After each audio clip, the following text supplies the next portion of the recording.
Hello everybody and welcome back to another video. Today I am going to be talking about the Countdown Cup. This past weekend was the Countdown Cup. We had 4 teams enter the tournament. 1 team walked away victorious. Let's talk about what happened. Let's start off by taking a look at the bracket for the tournament. And as you can see, it was the LA Gladiators that walked away from this tournament as the victors with a 4-3 victory over the Chengdu Hunters in the Grand Finals. It was a great performance from the Gladiators. I was very impressed by Kevster and by Shu and by Space. And I think Birdring really came alive at the end of that Grand Finals and really helped them clutch up at the end. It was a great all-around performance from the LA Gladiators. Every player played their best. They showed why people were very confident in them, myself included, at the beginning of this season. I had them as the second best team in the Western region, and while maybe things have changed, you know, the Dallas Fuel were not as high on my list as what they ended up being. The Shock were higher on my list and are lower than what they ended up being. I feel like I was pretty accurate with the LA Gladiators. I feel like I hit them on the mark about as well as I could have, so good for them. We'll talk more about them, but real quick before I dive into this, let's take a look at my bracket prediction. It was it was a thing. It was not very good. That's for sure. I didn't get a single match right. What's interesting is I predicted that Seoul and Chengdu would play, and I predicted the Western matchup and the Eastern matchups correct, not the scores, but I predicted that Chengdu would beat Seoul. I predicted the Gladiators would beat the Rain. That I did get correct. What I didn't get correct was when they would happen, or any of the matches at all. I got everything wrong on this bracket, so, you know, I did a great job. But let's forget about that. Let's jump in. Let's talk about what we saw. I'm going to talk in kind of ascending order, so we'll talk with the team that finished in last for this tournament, the team that walked away from this tournament with the 0 league points. That is the Seoul Dynasty. They walk away from this tournament without really getting anything. They win 1 map against the Atlanta Rain, and then they get 3-0'd by the Chengdu Hunters, and their trip to the Countdown Cup was ended. And that, to me, is a pretty strong sign of what this Seoul Dynasty team is. They are not really a team that has much going for them, it seems. They really are just kind of one and done. They're not going to really be much of a contender going forward. I think that that's pretty clear at this point. They couldn't beat Shanghai all season. They struggled against the Fusion recently. They've just kind of struggled when they probably needed to be winning games. And ultimately, that to me is just kind of a sign that this Dynasty team, while good and while consistent, and we're getting wins against some of the top-level competition, probably won't be doing a whole lot going forward as we approach the playoffs and the play-in tournament. By not getting a point in this tournament, they are not going to be a guaranteed playoff team. This is a team that has to now go through the play-ins to get into the playoffs, which could spell disaster for this team, because that means that they probably ends up having to go through the Philadelphia Fusion, who the last time they played, they actually lost. So the Seoul Dynasty, to me, are in a pretty bad position coming off of this tournament. They didn't look very good in a meta that should favor them, because they are a team that I think should be better when they have to play, Tracer Sombra.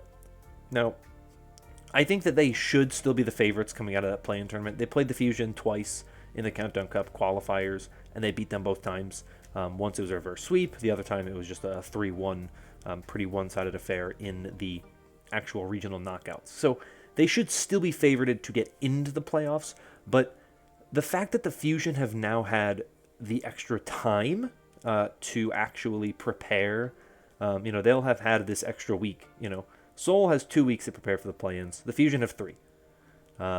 Same goes for the Hangzhou Spark. They have 3 weeks to prepare. This whole Dynasty get the advantage of not having to play that first round. They get to kind of see what the other team wants to play first, and then they get to go into that. But it is certainly a thing that I'm looking at with the Seoul Dynasty where I just don't feel super confident in them. I think they should be able to get that win going into the Countdown Cup, into the playoffs by getting into the play-ins. But I don't really feel confident in their abilities to beat the likes of Dallas, the Gladiators, the Reign, potentially the Shock, the Outlaws, the Justice even potentially. Those teams where maybe they can get wins against some of these teams, but it feels pretty possible to me that the Seoul Dynasty are going to go into the playoffs, if they make it, as the second to last or even potentially last team in terms of just how I feel about them. Who knows how the meta might change, and who knows if playoff profit will awaken and we will get a really big level play from them. But I'm just not super confident in what we saw from them. I don't feel like they are a team to really kind of watch out for and kind of feel like a threat. And so for me right now, this tournament was kind of the kind of big blemish on their time, that they had struggled to make tournaments all season, and they finally made one. They finally had a chance to show that they were a strong team, and they just fell completely flat. Their first round opponent, the Atlanta Reign, however, I thought were a team that we didn't get to see them really at full strength. I don't know what they would have done. I think that there's a lot of conversation surrounding this team specifically because of what we saw with Pelican. Now, I went into this tournament expecting Pelican to not play whatsoever. Obviously, he had the collapsed lung, he had surgery, he couldn't travel to Hawaii. He did get to play, but he was in Atlanta while the rest of the team was in Hawaii, and while their opponents were in Asia, if it was in the first round when they played Seoul, or in the game they played against the Chengdu Hunters. And that to me was just kind of the thing that people were kind of looking at.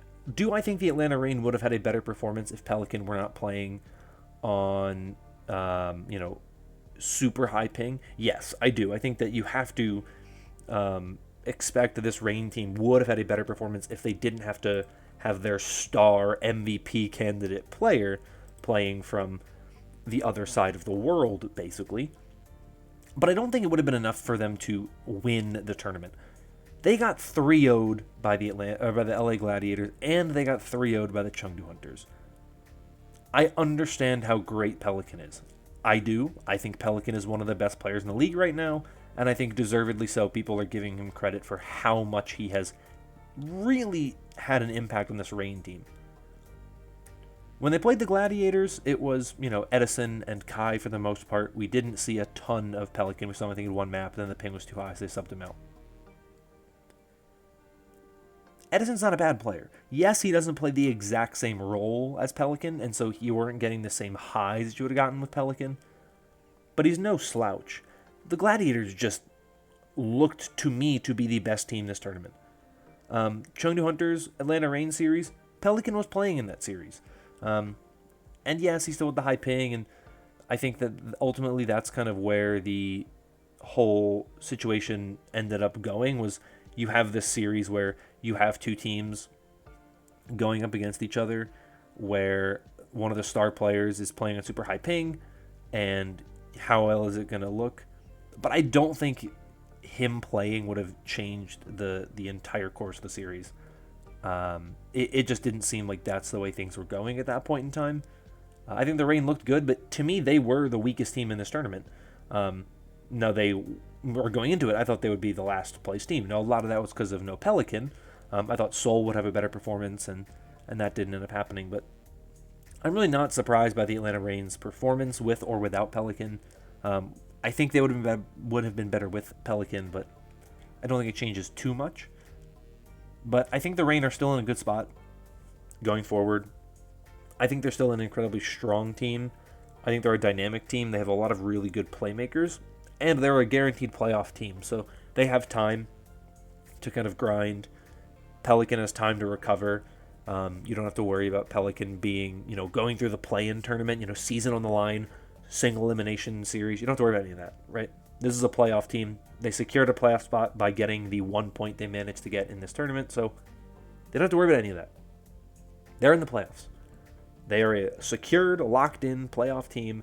That is what matters, and that, I think, is a huge, huge step in the right direction for this team, because it gives them the ability to take some of that time off, which we're seeing now from Dallas and Shanghai, where they're taking some time to kind of lessen their scrims a little bit so that they can kind of go a little bit harder for playoffs.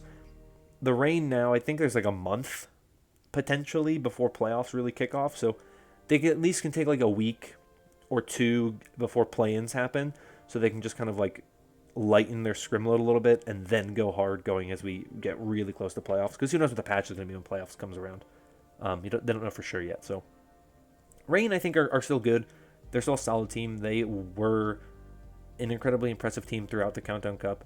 An unfortunate situation and hospitalization for one of their star players leads them potentially out of the tournament earlier than they would have liked. But I think that ultimately it just came down to the fact that I think the Chengdu Hunters and the LA Gladiators were the two best teams in this tournament, in this moment.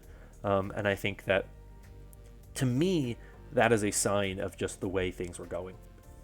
But let's talk about the Chengdu Hunters and the LA Gladiators. They played twice in this tournament. They played in the opening round, which is a 3-2 win for the LA Gladiators, and they played in the finals, which was a 4-3 win for the LA Gladiators. And the two series were very, very different. And the first one was very back and forth.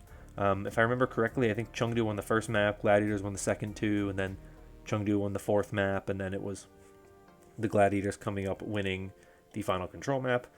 And then in the grand finals, it was Chengdu winning the first map, and then it was just a 3-map in a row roll for the LA Gladiators. And then Chengdu just started clawing back. They won on control, and then they won on assault, or not assault, hybrid, and then it came down to Havana, which was the only map that I got to watch in full. I watched most of King's Row. That was the only map that I got to watch in full live, and so I didn't know what was going to happen, didn't know who was going to win, and it was such a fantastic map.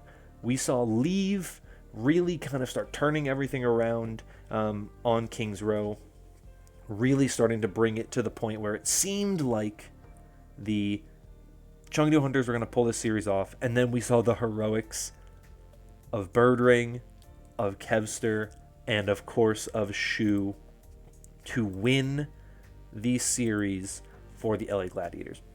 To start the Chengdu Hunters, though, before we get into the LA Gladiators, I thought Chengdu played very, very well. I was impressed by the amount of compositions they ran, the flexibility they ran. They didn't stick to just the wrecking ball. We saw them run some Orisa, and a decent amount of Orisa at that, which I thought was a very good thing to see from them. One of my biggest criticisms for this Hunters roster, and one of the things they did in the finals that I'm not a big fan of, and part of why I think the Gladiators went on their big 3-map in a row steamroll, was that Chengdu made a lot of roster moves. On one of the maps, I know they subbed in Nisha for Yveltal, which I think Nisha's a good player, but when you've been playing Yveltal the whole time, you just got to keep him in. Then they subbed in Among and Farway and brought Yveltal back in. And it's the same type of thing where it's like you cannot be making changes like this in a grand finals. They did the same thing against Shanghai and it didn't work.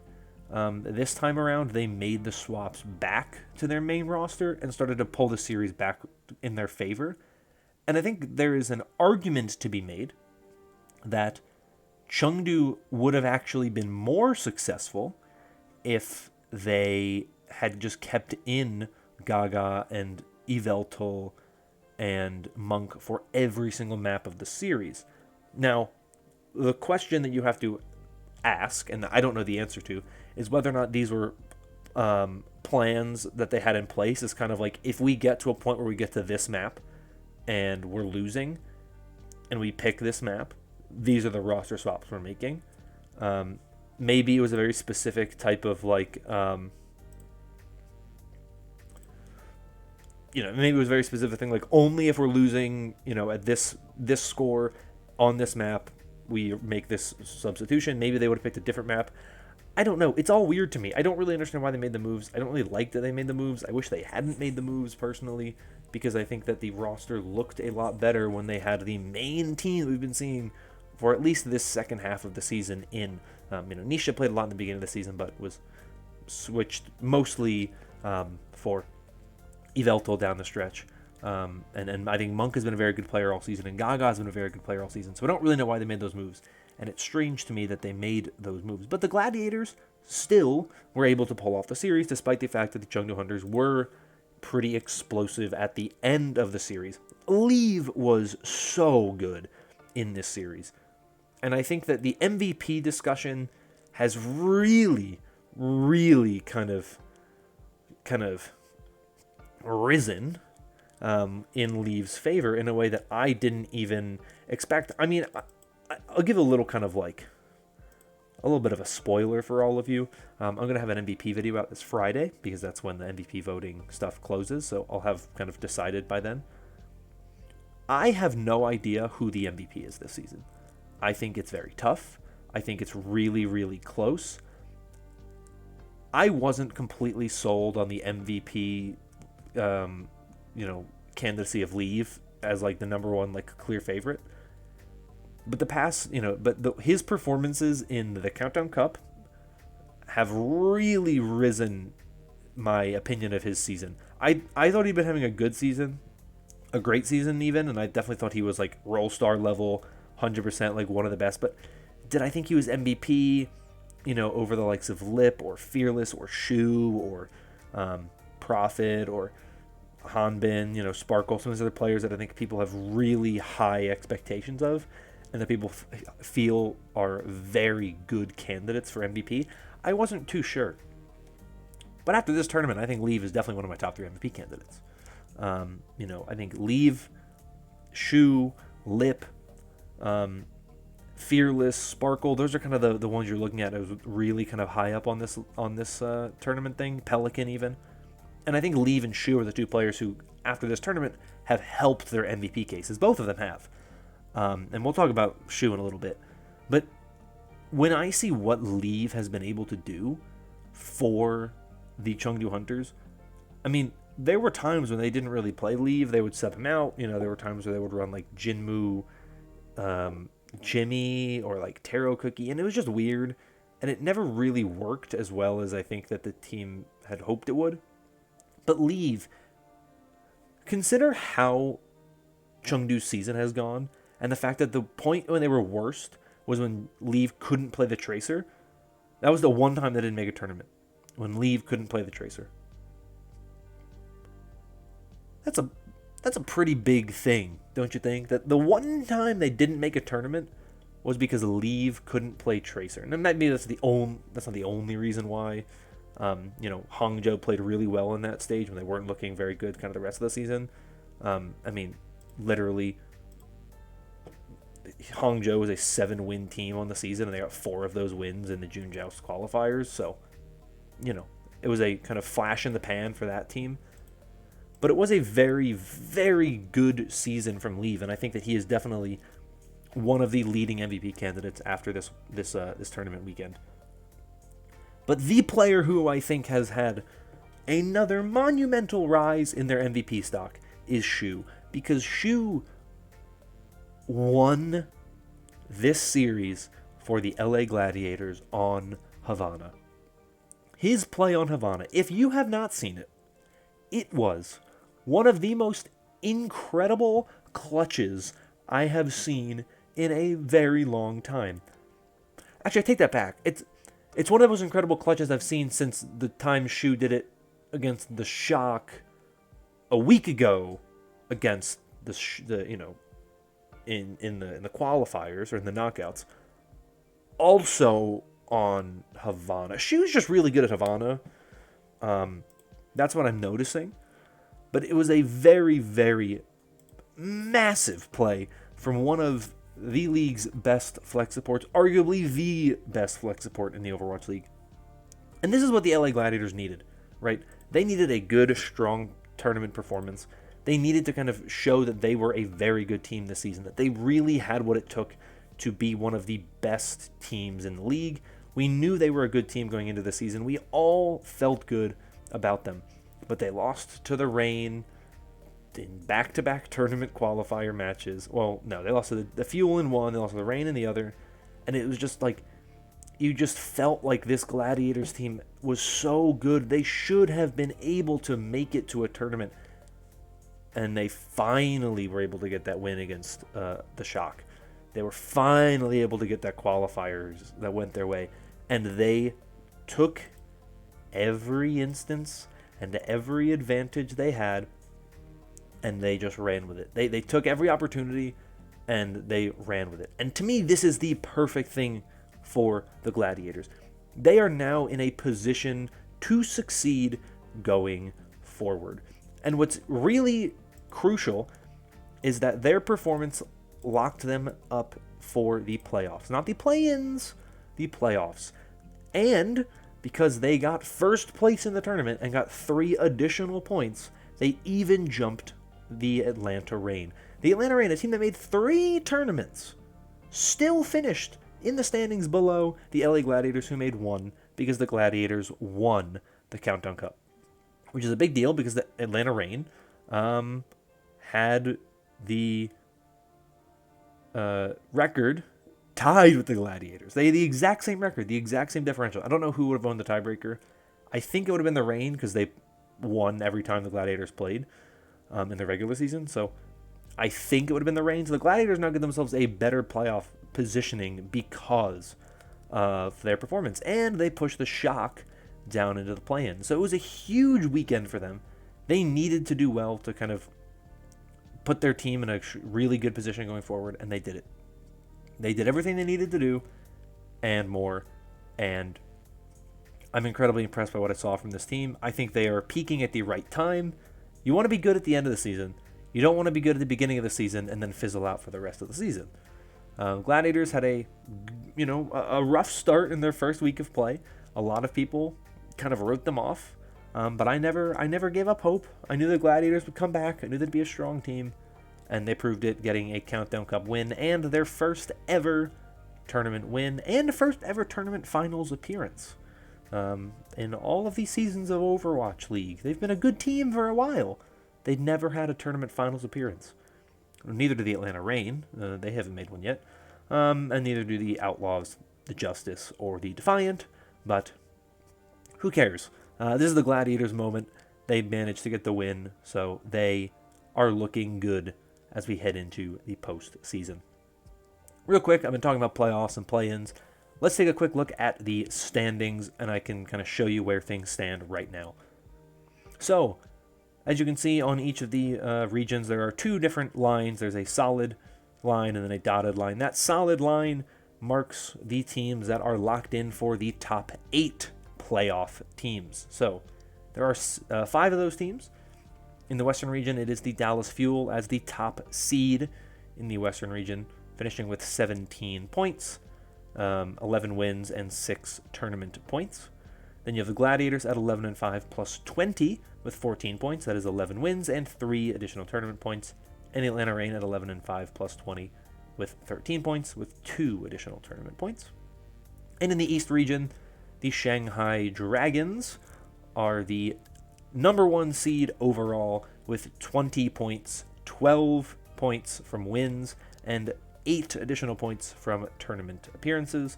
And the Chengdu Hunters at 11-5 plus 16 with 15 points are your number 2 seed in the Eastern region with 4 additional points from tournament appearances. Then in the Western region, you have your play-in teams. It is the San Francisco Shock, the Houston Outlaws, the Washington Justice, the Toronto Defiant, the Paris Eternal, and the Boston Uprising. And in the East region, your play-in teams are the Seoul Dynasty, the Philadelphia Fusion, and the Hangzhou Spark. Now, we got a little while. Play-ins are next week, so we have over a week until we get to that point. So I'm going to take a little backseat. We're not going to talk about the teams. We're not going to talk about any predictions or anything like that for the play-ins. We will save that for another day. So for now, that is all I have for this video. Thank you so much for watching. If you enjoyed, consider liking and subscribing for more content like this in the future. Let me know your thoughts on anything I talked about down below, but that is all from me. I hope you're all staying safe and staying healthy. And until next time, bye-bye.